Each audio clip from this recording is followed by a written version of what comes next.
Hey, class. Another day, another lecture. In this lesson, we are learning more about the war in Vietnam. And our central historical question is about whether or not the United States was planning on going to war in Vietnam, or at least going to war against the North Vietnamese before the Gulf of Tonkin resolution.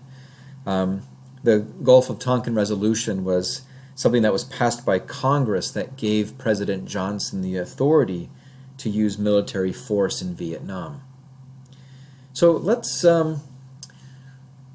see if we can get into the war in Vietnam and understand how this war comes about.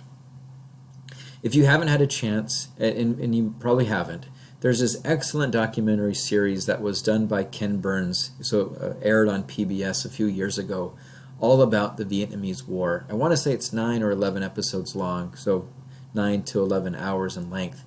But it is very well done, and it provides, I don't know how many of you are like me.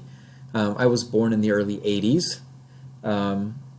And so the Vietnamese War, the war in Vietnam, was already over by the time I was born. But it was recent history enough that many people were tired by it and unwilling to talk about it. It's not that much different.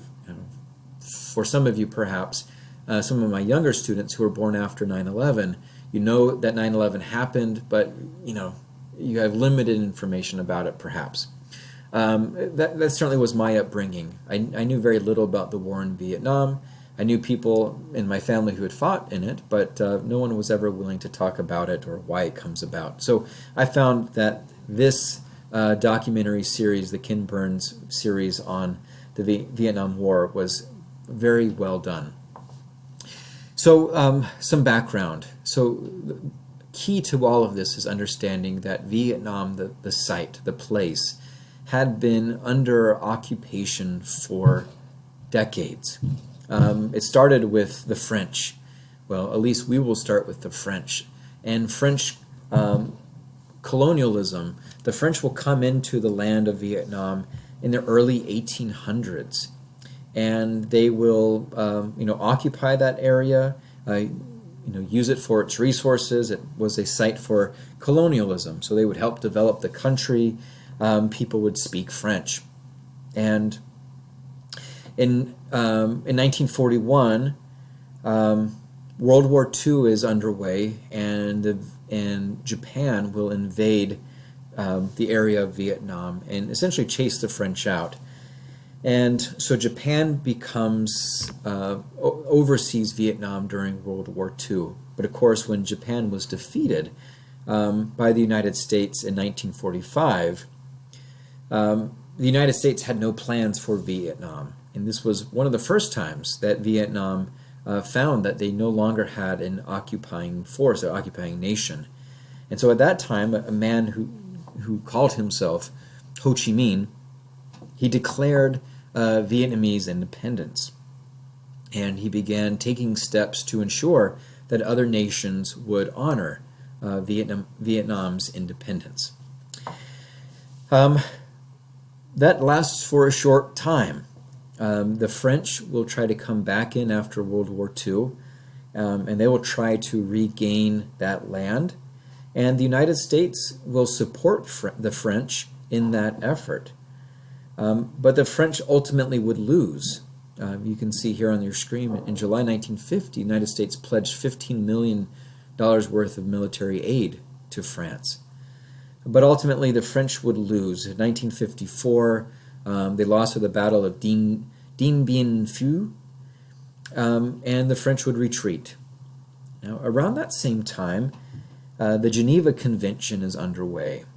And part of the outcome of the Geneva Convention was that the country would be split north and south. Remember, this is within the context of the Cold War. And in hopes of limiting, remember that containment word from the Truman Doctrine, limiting the spread of communism.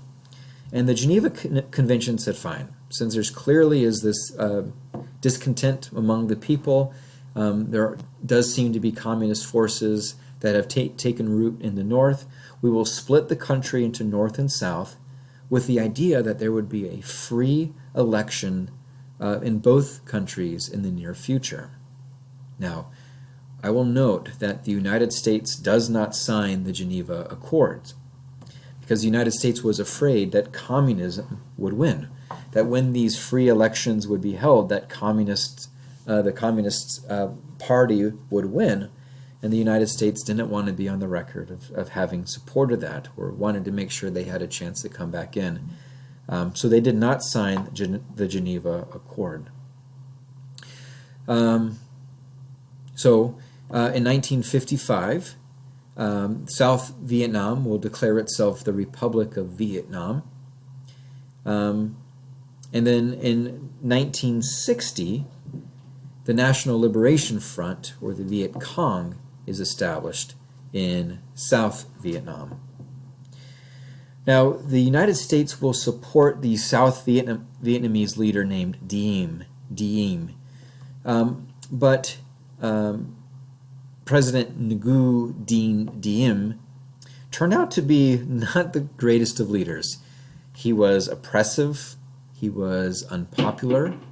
I don't know if you've watched Game of Thrones, but he kind of comes across as being more like a King Joffrey. He took steps to cancel elections to ensure that he would continue to reign. He had a terrible track record with the local Buddhist monks and local Buddhists, and he was the sole source of a ton of major discontent among South Vietnam. And the United States grew fearful that this president that the United States had supported, that his unpopularity will push more South Vietnamese to support the communists that were in North Korea. And of course, the North Vietnamese were doing their part to make sure that would happen. The North Vietnamese would smuggle material into the South as a way of sowing discord. And when the writing was on the wall, the United States did turn its back on the president that they had worked to put into place. There was a coup that the United States allowed to happen, in some way supported, and President Diem was overthrown and assassinated in the back of his car.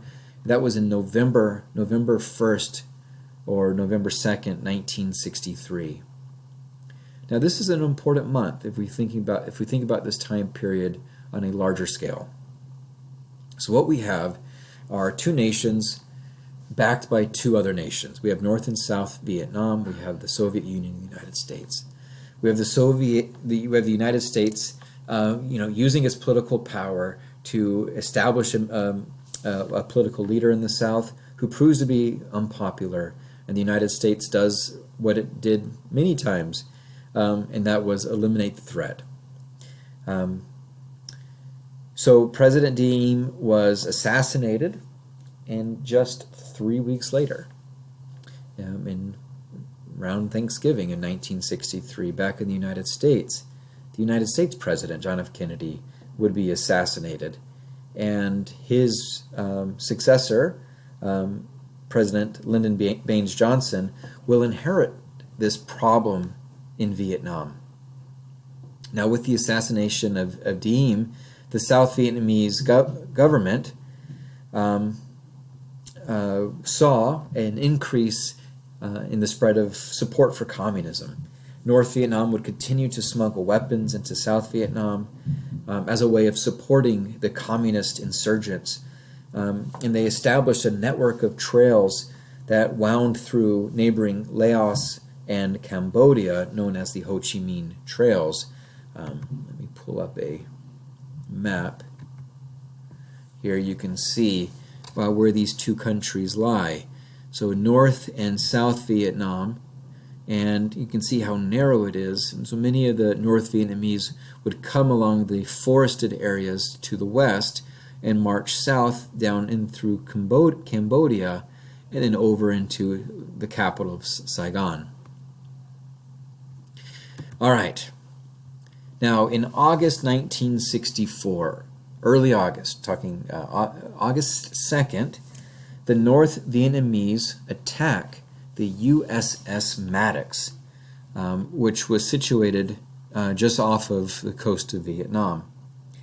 And then on August 4th, a second attack provided grounds for what becomes known as the Gulf of Tonkin Resolution.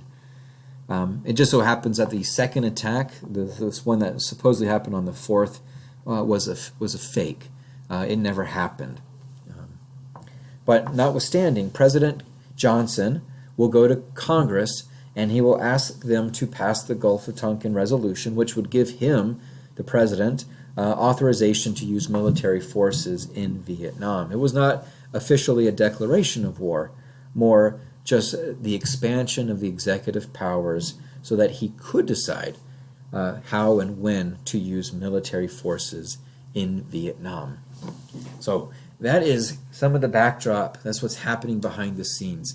Vietnam is a site, again, that had seen numerous hostile takeovers, numerous foreign countries trying to force their will upon the Vietnamese people. We see that communism spreads in the North very rapidly and has great success there. We know the United States policy about containment. We see what's happening here in South Vietnam with the assassination of its president. We see the chaos that it causes, and we have chaos in the United States as our own president is assassinated. And then under the guise of this fake military or this fake attack on August 4th, Congress passes or gives the president sweeping powers that will eventually take the United States into war. Now, our question is this: was the United States planning on going to war with North Vietnam before the Gulf of Tonkin Resolution?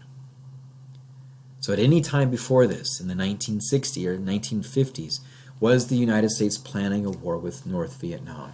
Let's see what the resources tell us.